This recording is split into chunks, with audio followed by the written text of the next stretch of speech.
to Lloyd's Futureset, the expert's take. I'm joined today by José Nava, who's CEO UK and Ireland for DHL Supply Chain. Hello there, José.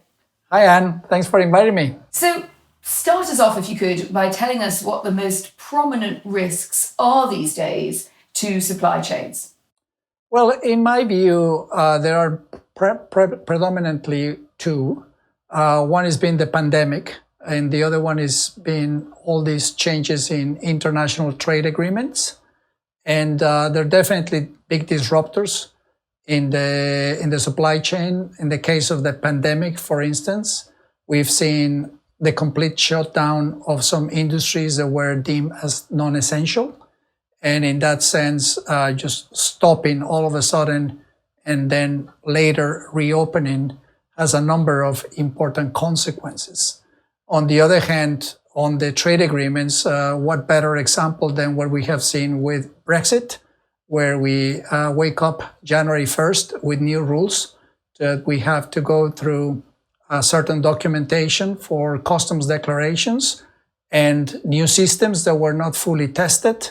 And that has also disrupted supply chains from the UK into Europe or from Europe into the UK and has led, or into Ireland as well, and has led either to shortage of some products or in some instances for factories having to stop their lines momentarily and fly emergency shipments at a very high cost. And how much has the recent pandemic changed the supply chain landscape? Draw us a picture, if you could, of what that's entailed.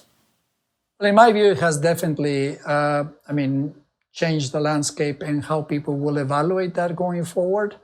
I use the word constantly in terms of risk mitigation in supply chain of what I call a single point of failure.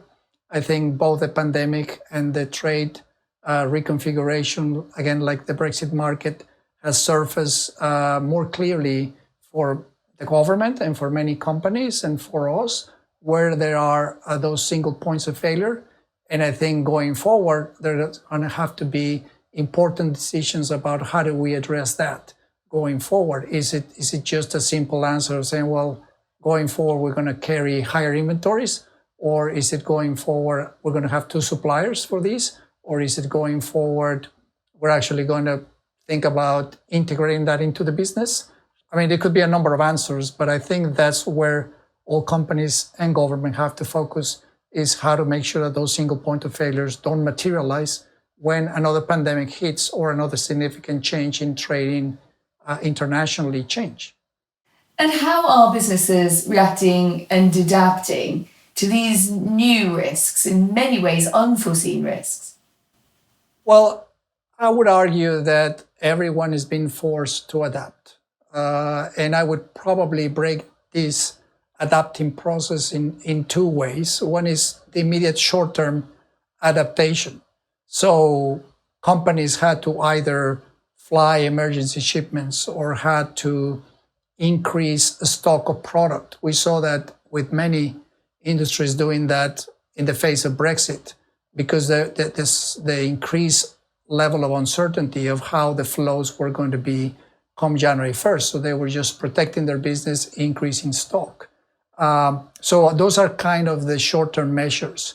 But then at the same time, you see the long-term measures that some of these businesses are taking, and some are having to completely reinvent themselves.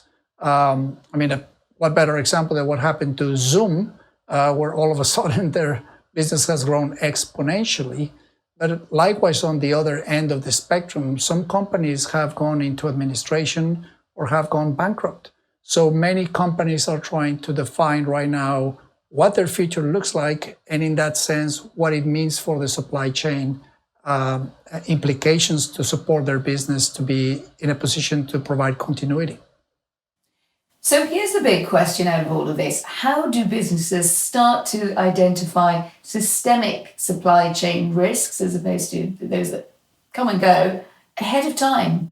Well, that's a very interesting question. We actually, as DHL, launched a number of years ago what we call 360 resilience. And it's really about helping customers mapping their whole supply chain and from end to end. And with that, identify precisely what I mentioned about potential single point of failure, where there are vulnerabilities, where they need to potentially build some flexibility. So whether it's with that tool or something else, but I think that companies need sort of like central brain function or activity to map their supply chain end to end and understand where are those vulnerabilities and build contingency plans or build different ways to remain resilient in the face of these types of risks that we probably never thought that could materialize that quickly and come and hit the markets and the countries so fast.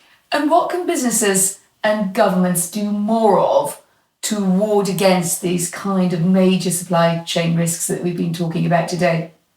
My view is that the key word there is collaboration. I think that in general, it took some time for multiple countries to get to a place where they were collaborating a lot more.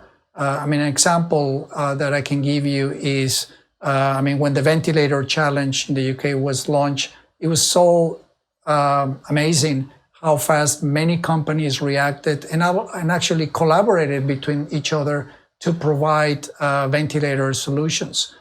Similarly, it took some time to really recognize that those of us that couldn't afford to stop in the midst of the pandemic had already built some experience in how to conduct COVID-safe operations. And eventually we were able to get that voice to the government and share with them, look, this is something that actually translates into multiple industries. You can take it to offices, workspace, you can take it to hospitality and so on, and they're the same principles. So definitely that element of collaboration is very important.